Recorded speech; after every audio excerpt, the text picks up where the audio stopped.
uma honra, senador Thierry, encerrar esta sessão presidida por Vossa Excelência.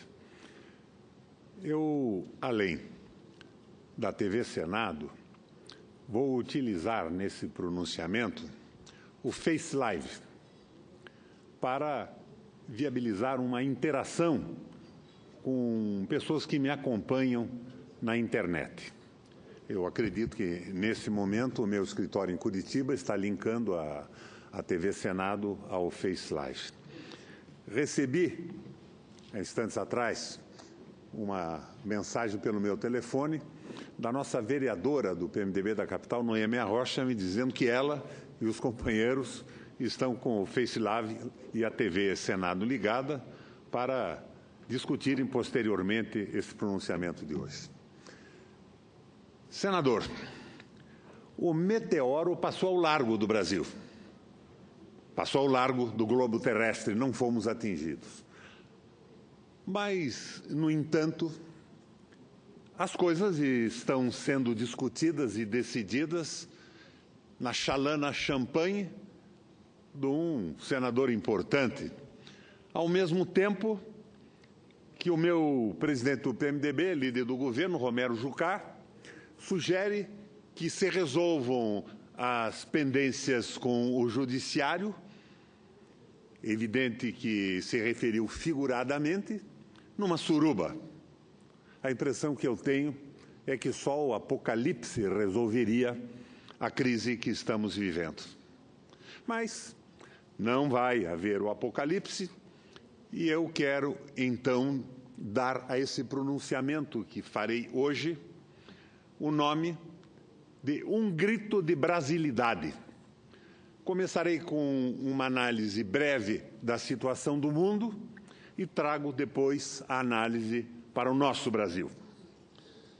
Senador Thierry, senador Paim, a saída do Reino Unido da União Europeia, a eleição do Trump nos Estados Unidos, a liderança de François Fillon na disputa para a presidência da França, a recente pesquisa indicando o avanço do Partido Social Democrata da Alemanha na hipótese de rompimento da aliança que hoje mantém com a chanceler Angela Merkel, a derrota do primeiro-ministro da Itália, Matteo Renzi, em um plebiscito que mais rejeitou sua política econômica que as suas reformas administrativas, reformas que propunha.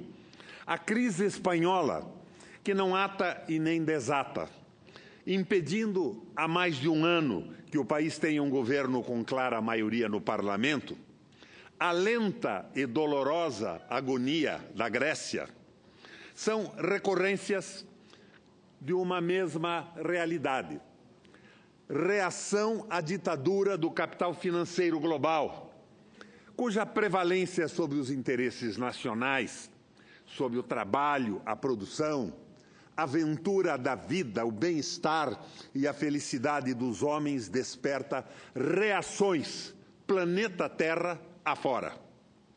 Evidente, como todo acontecimento político e social, não há rigorosa simetria em tais reações, mas o denominador que as impulsiona é o mesmo: a saturação do neoliberalismo, especialmente da financeirização da vida das nações e da humanidade. Nenhum país vai se desenvolver se não defender a sua indústria e os seus trabalhadores. Esta frase, senador Paim, é uma citação. Qualquer um das senhoras e dos senhores senadores, inclusive eu, desconhecendo a sua autoria, a colocaria à conta de um líder de esquerda, de um nacionalista de algum país subdesenvolvido. Mas a frase é de Donald Trump, presidente norte-americano, que se elegeu não por causa de delírios como o muro na fronteira com o México ou a política anti-imigração, e sim porque prometeu fazer com que os interesses do povo norte-americano, especialmente de seus trabalhadores, iriam se impor sobre a ideia da globalização. Certamente não é meu herói, como não são os senhores François Fillon, Martin Schulz ou a senhora Theresa May na Inglaterra. Da mesma forma, não inscreveria entre as minhas inspirações a senhora, nosso Barão de Mauá, foram aves raras no pombal da Casa Grande e, como exceções, não fizeram verão. Da mesma forma que lá atrás as nossas elites escravocratas e coloniais renunciaram a adotar o sistema americano de economia política, os atuais governantes, com apoio do sistema financeiro, de políticos e partidos conservadores, globalistas, para não dizer colonizados, da mídia e dos economistas e comentaristas da Globo News, da CBN, expressões máximas do influentíssimo analfabetismo pátrio, persistem hoje em fazer do Brasil o último refúgio de um sistema que fracassou no mundo todo e que passa a ser repudiado até mesmo nos centros econômicos mais avançados.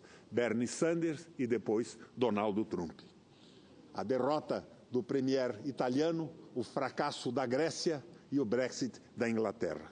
Na contramão da história, no alvorecer da nacionalidade, na contramão da história e uma das mais graves crises do planeta.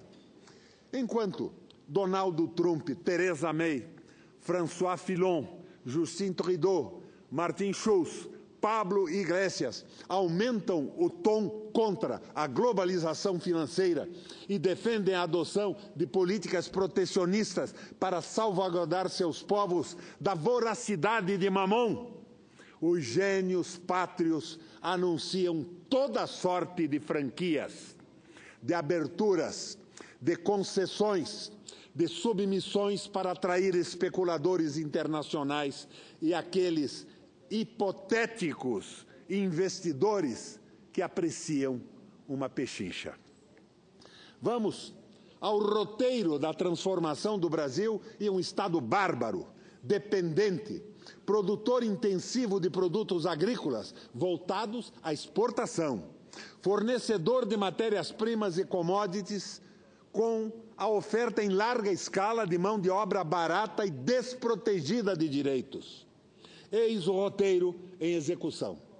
Destruição do ainda precário Estado Social brasileiro, que estávamos construindo desde a Revolução de 30 e que deu bons avanços entre 2003 e 2015. Fim dos direitos trabalhistas, com a prevalência do negociado sobre o legislado e com a liberação irrestrita da terceirização do trabalho. Reforma da Previdência, que tem como senha a falsa alegação de déficit do setor, mas cujos objetivos são o aumento do tempo de serviço dos trabalhadores e a privatização da área. Venda a preços irrisórios, como os próprios compradores festejaram, de reservas de petróleo da camada pré-sal. Fim da política de conteúdo local. Contratação no exterior de plataformas para a Petrobras.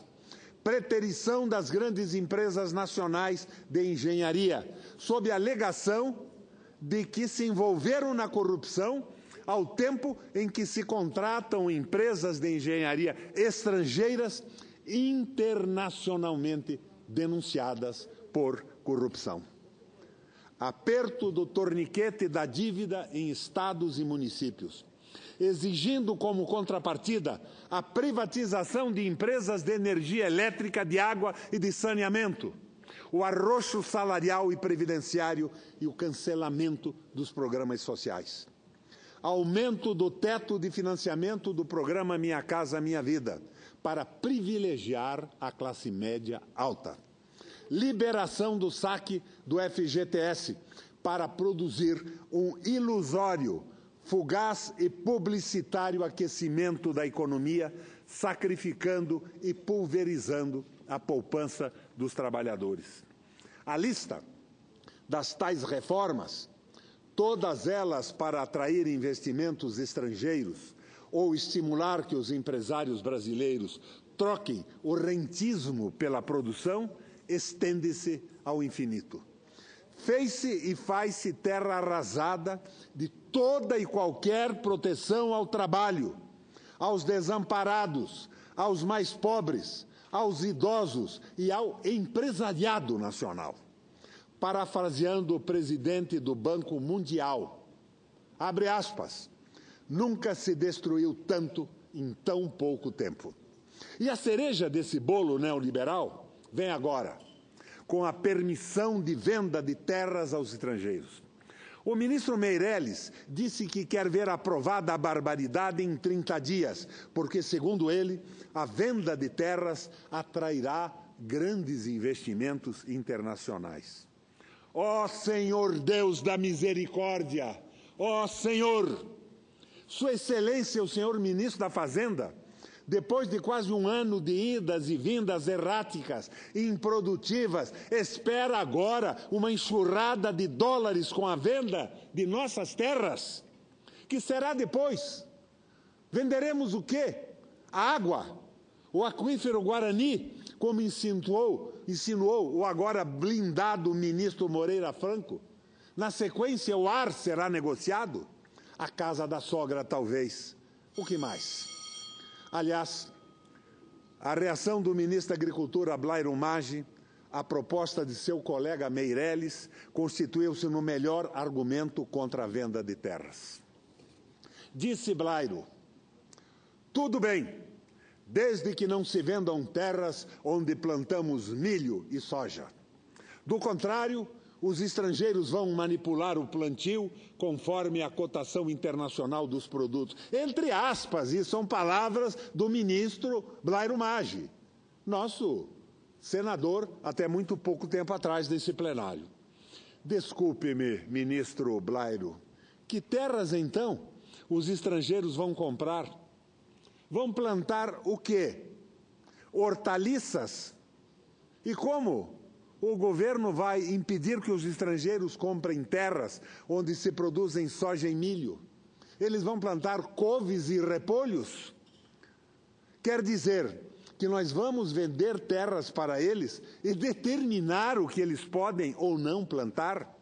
Sendo assim, que interesse teria alguém em comprar terras no Brasil? Por fim, vou voltar a 132 anos atrás, ao ano de 1885, para constatar que o tempo passa, o tempo voa e as nossas elites governantes continuam numa boa.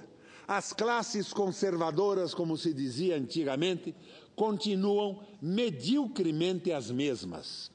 No dia 28 de setembro de 85, foi aprovada a Lei da Gargalhada, senador Paim, também conhecida como Lei Saraiva-Cotegipe, ou Lei dos Sexagenários. No fervor da luta contra a escravatura dos negros, os conservadores aceitaram aprovar uma lei que liberasse escravas e escravos com mais de 60 anos. Na verdade, só ficavam imediatamente livres as negras e os negros com mais de 65 anos. Os com menos deveriam indenizar os seus donos trabalhando mais 3 anos sob chicotes ferozes.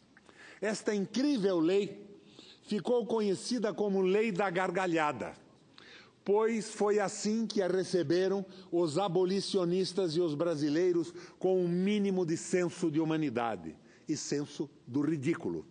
Não por causa da obrigação do escravo trabalhar com 60 anos e ter que trabalhar mais 3 para indenizar o seu dono.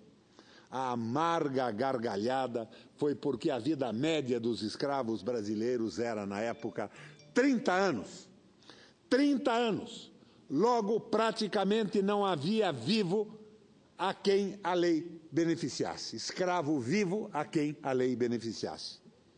Como são insaciáveis em sua crueldade as classes dominantes. Pois não é que 132 anos depois produzem uma contrafação, senador Paim, um pastiche da Lei Saraiva-Cotegipe. que é a reforma da Previdência.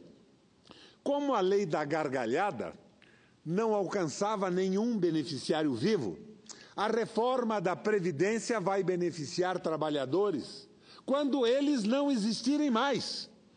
Leio na edição dessa quarta-feira do Jornal do Senado que o presidente Eunício recebeu, dia 21, representantes da indústria que vieram lhe entregar as principais reivindicações do setor.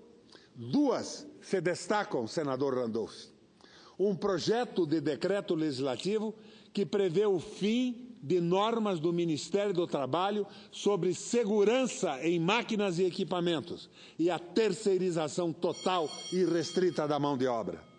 Como se vê, é inesgotável a capacidade de se reinventar a escravidão de nossos trabalhadores.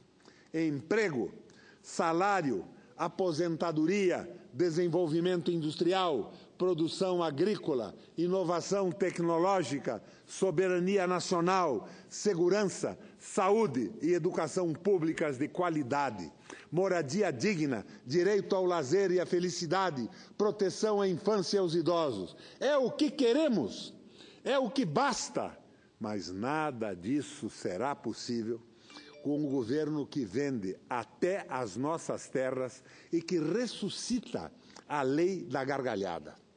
Como discursou o nosso genial Raduan Nassar.